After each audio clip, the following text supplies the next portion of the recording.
అందరికీ నమస్తే అండి. భారతదేశంలో రాజకీయాలు ఉన్నంతకాలం లాలూ కుటుంబం రాజకీయాల్లో ఉంటుంది, యాక్టివ్గా ఉంటుంది అని ఒక పేరు అంటుండేవారు. ఒక రకంగా ఈ సమోసాలో ఆలు ఉన్నంతకాలం బీహార్ రాజకీయాల్లో లాలూ కుటుంబం ఉంటుంది అని కూడా అంటుంటారు. ఎందుకంటే లాలూ గారికి ఒక రకంగా రాజకీయ భీష్ముడు అని కూడా పేరు. ఎందుకంటే ఆయనకు 9 మంది సంతానం. సో ఒకరి తర్వాత ఒకరో లేదా ఒకరి సపోర్ట్తో ఒకరో వాళ్ళందరూ బీహార్ని ఏలుతారు. కొన్ని దశాబ్దాల పాటు బీహార్ రాజకీయాల్లో ఖచ్చితంగా లాలూ కుటుంబం చెరిగిపోని ముద్ర ఉంటుంది అని అనుకున్నారు. కానీ అదంతా చరిత్రలో కలిసిపోయే పరిస్థితి వచ్చింది, ప్రమాదంలో పడింది. లాలూ కుటుంబం నుంచి నిన్న వారి కుమార్తె రోహిణి ఆచార్య బయటకు వచ్చేసి తన సోదరుడి మీద తండ్రి మీద తీవ్రమైన ఆరోపణలు చేశారు. సో మొత్తం 7 కుమార్తెలు 2 కుమారులు లాలూకి. అందులో 4 కుమార్తెలు ఇప్పుడు బయటే ఉన్నారు. 2 కుమారుల్లో ఒక కుమారుడు ఆల్రెడీ బయటకు వెళ్ళిపోయి సెపరేట్గా పార్టీ పెట్టుకొని మొన్న ఎన్నికల్లో ఫెయిల్ అయ్యాడు. సో బీహార్ అసెంబ్లీ ఎన్నికల్లో ఆర్జేడీ ఫెయిల్ అయిన ఘోర ఓటమిని మూటగట్టుకున్న తరువాత రోజు లాలూ కుటుంబంలో విభేదాలు బయటకు వచ్చాయి. అసలు లాలూ ప్రసాద్ యాదవ్ కుటుంబ పరిస్థితి ప్రస్తుతం ఎలా ఉందనేది చూసుకుంటే, లాలూ ప్రసాద్ యాదవ్కి మొత్తం 7 కుమార్తెలు కదా. అందులో మేసా భారతి అందరికంటే పెద్ద అమ్మాయి. ఆ అమ్మాయి వయసు 49 సంవత్సరాలు ప్రస్తుతం. ఆ అమ్మాయి ఎంబీబీఎస్ చదివింది, రాజకీయాల్లో చురుగ్గానే ఉన్నారు, ప్రస్తుతం ఎంపీగా కూడా ఉన్నారు ఆమె. సో దేశంలో ఎమర్జెన్సీ విధించిన సమయంలో లాలూ ప్రసాద్ జైలుకి వెళ్ళారనమాట. సో అప్పుడు తన కుమార్తెకు మేసా అని పేరు పెట్టారు లాలూ ప్రసాద్. అంటే లాలూ ప్రసాద్ యాదవ్ గారు అప్పుడు జైలుకి వెళ్ళినప్పుడు ఆ పేరు పెట్టారు. ఆ తర్వాత రోహిణి ఆచార్య రెండో కుమార్తె. తన తండ్రికి కిడ్నీ దానం చేయడం ద్వారా ఈమెకు దేశవ్యాప్తంగా పేరు వచ్చింది. రోహిణి ఆచార్య అండ్ ఆమె భర్త ఇద్దరు కూడా సింగపూర్లో స్థిరపడ్డారు, మంచి వైద్యులుగా పేరు పొందారు. కానీ తన తండ్రి అనారోగ్యంగా ఉండడం, తన తండ్రికి 2 కిడ్నీలు పాడవడంతో రోహిణి ఆచార్య సింగపూర్ నుంచి వచ్చేసి ఇక్కడే స్థిరపడి లాలూకి తన కిడ్నీని ఇచ్చారు. సో తనకి ఇప్పుడు 1 కిడ్నీ మాత్రమే ఉంది. అటువంటి రోహిణి ఆచార్య నిన్న కుటుంబం నుంచి బయటకు వచ్చేశారు. ఆమె గత ఎన్నికల్లో ఒక పార్లమెంటు స్థానం నుంచి పోటీ చేసి ఓడిపోయారనమాట. శరణి అనే లోక్సభ స్థానం నుంచి పోటీ చేసి ఓడిపోయారు. నిన్న ఆ కుటుంబం నుంచి బయటకు వచ్చారు. ఆ తర్వాత చందా సింగ్, లాలూ మూడో కుమార్తె, ప్రజా జీవితంలో లేరు.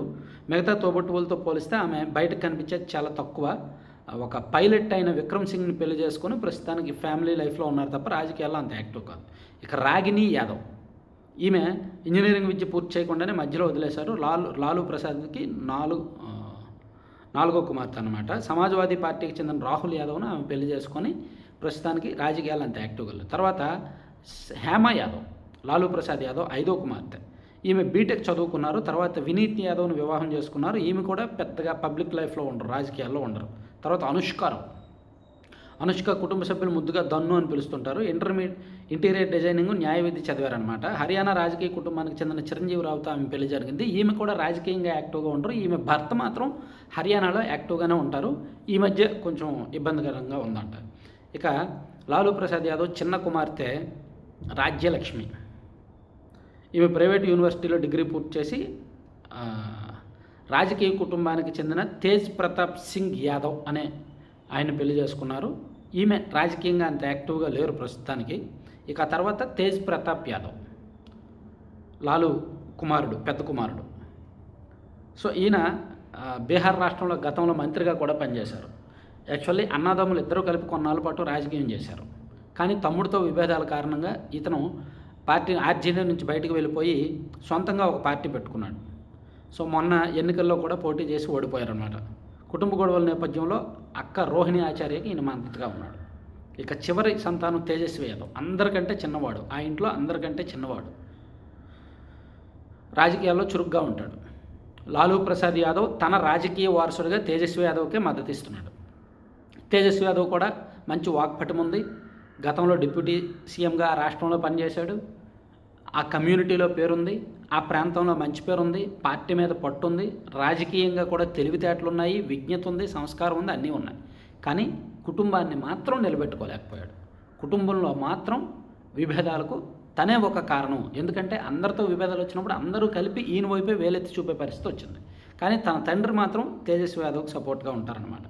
సో బీహార్ ఉప ముఖ్యమంత్రిగా పనిచేశాడు. ఈయన భార్య పేరు రాజశ్రీ యాదవ్. సో వీరికి 2 పిల్లలు ఉన్నారు. సారీ, పవర్ పోయింది. సో ఇది లాలూ ప్రసాద్ యాదవ్ కుటుంబానికి సంబంధించి. ఎంత పేరు ఉంటేనేమి, ఎంత బ్రాండ్ ఉంటేనేమి,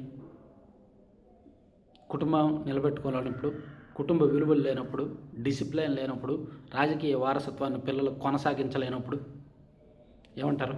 థ్యాంక్ యూ.